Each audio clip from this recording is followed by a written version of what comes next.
Is Showit good for SEO? Can you actually rank with a Showit site? These are questions we get asked all the time by our clients, and it's one of the things that we love to talk about. Hey, I'm Jessie from Inkpot Creative, and we are a brand and web design studio that specializes in creating bold and unconventional brands and websites for photographers who really want to stand out and do something different. And as Showit design partners, we absolutely love Showit and all the design flexibility that it can give you, but we do often get the question of SEO and if it's going to be able to rank on Google and if it's going to see those traffic increases or anything like that, right? So today I'm going to break down all of the things that have to do with SEO on Showit, what you need to actually pay attention to, and what the reality is of ranking on Showit. And as a sneak peek, I will be talking about blogging a little bit. And if you're a photographer who has wanted to get into blogging but hasn't found the time to do it or doesn't know where to start, we have a link below to grab free blog post ideas to get you started, get those juices flowing, and get you writing your first blog post.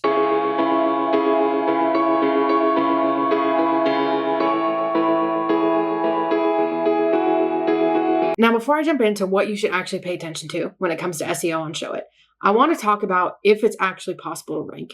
And the long and short of it is absolutely. We've had clients rank on Showit, on Squarespace, on WordPress, on Wix. It is absolutely possible to rank and rank well on Showit. The key with any of these platforms is what you actually do with your SEO, right? You can't just assume that you're naturally going to rank and things are going to fall in place. And just because you have a website up, it's going to be shown on page 1 of Google, right? You need to actually do the optimization on the back end, make sure that everything that you need to have done is done in order to get that kind of green check from Google to start ranking. So you can absolutely rank on any of these platforms, and it's possible to rank on page 1. It's possible to be the first on page 1, but it's all about what you do to optimize your site. Now, if we're looking at optimizing your site on Showit, the first thing that you will want to do is you want to have a keyword on every single page. This should be a more general keyword, something about what you do. So if you are say you're a wedding photographer in Las Vegas, maybe your keyword on your homepage is Las Vegas wedding photography or something along those lines, right? So you want to make sure that you have a keyword that is talking about what you do. And if you are a local person, so if you do work locally, if you do work in a certain city or a state or anything like that, put that in there so you can also kind of draw in that local traffic and be like, okay, I don't want this to be shown to everybody because I actually only shoot in Denver. I actually only shoot in Vegas or whatever it might be, right? So making sure that we're having those keywords on every single page to draw in that traffic, attract people who are typing those exact things into Google. We want to make sure that we're showing up for as much as we can. So we want to have that content in there that can draw people in. Now, besides actually using the keywords on your page itself, the other place that you can use those keywords, and one of the other things we want to focus on when it comes to SEO, is your page titles and meta descriptions. So these are super easy to set up on Showit. When you are on the page that you want, if you go in the right sidebar, there's a little section there that says SEO. You can click on it, and there's a box for a page title, there's a box for a meta description, and there's a box for a share image. So that share image is going to be when you send a link to somebody, that's the image that will pop up with your link. But that page title and meta description should be something that you have your keyword in. So whatever your keyword for that page is, you want to include it there. And these are what we are signaling to Google of, hey, I want this to show up when someone Googles this keyword or I show up in the search results. I want this to be the page title, the link that's going to be in blue. And I want this to be the meta description, the little box blurb that shows up underneath it. Now, one thing with this is we can say, hey, I want this to happen and I want this to show. Sometimes Google is going to do what Google wants to do. And unfortunately, there's no way for us to force it. There's no way to be like, please use this instead of something else. Sometimes they'll just grab different blurbs from the page, and it is what it is to an extent. But we can make sure that we're putting those things in there so it is available for Google to pull and use as those page titles and meta descriptions. Now, another thing that we see all the time when it comes to Showit websites and people being like, well, my site isn't ranking on Showit, so it must be Showit. The thing that we see is that text properties are not set correctly, and there's some things that might be a little bit more detrimental than others. So text properties are going to be the different types of headings you have, paragraph, nav, or div. So in Showit, you'll see an H1, an H2, an H3. Those are going to be your 3 heading types. Most of the time, and we see sites where people are like, I'm not ranking, this is bad, I need to get off of Showit, they might have 3, 4, we've seen even up to 5 or 6 different H1 headings on every single page.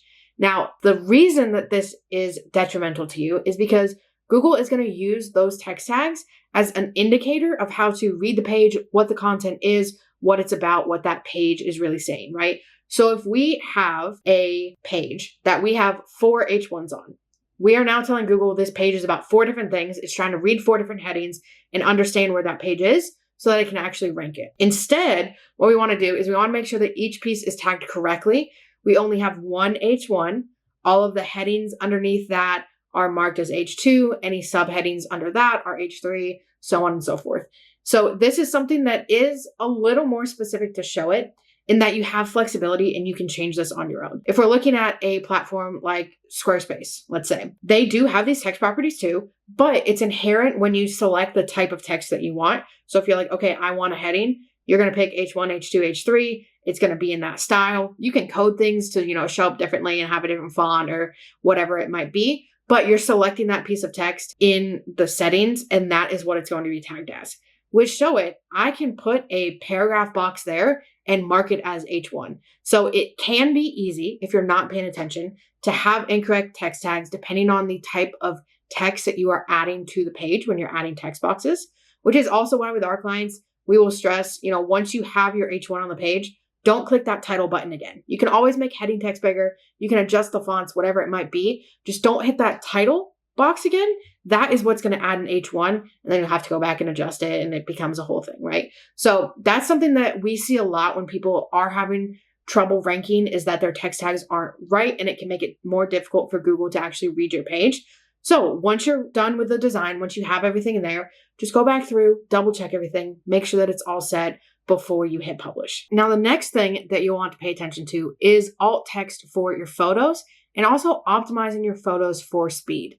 So these are 2 things that can sometimes might feel like they take a little bit of time, but it's absolutely worth it. So when we're looking at optimization, you want to make sure that your photos are sized correctly for Showit, and you also have them optimized so that they're not massive files. Now, each platform is going to have different size recommendations for their photos. When we're looking at Showit, they recommend 3,500 pixels on the long edge.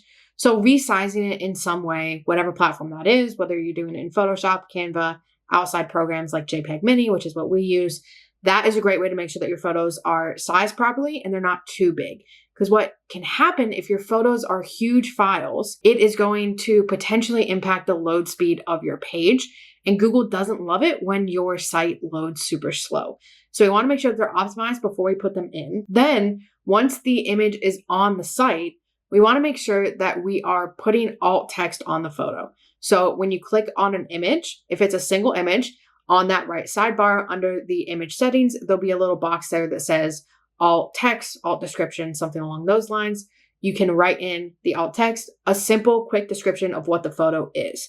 You don't want to necessarily keyword stuff this. If you can fit your keyword in there naturally, great. If it doesn't make sense, don't put it in there. Because what alt text is this is what screen readers are going to use. So if anybody is visually impaired using a screen reader, looking at your website, that is what it is going to read. So if you just keyword stuff, that it's not going to give any information. It's not going to give anything useful, right? So I want to make sure it's just a quick description of what the image is.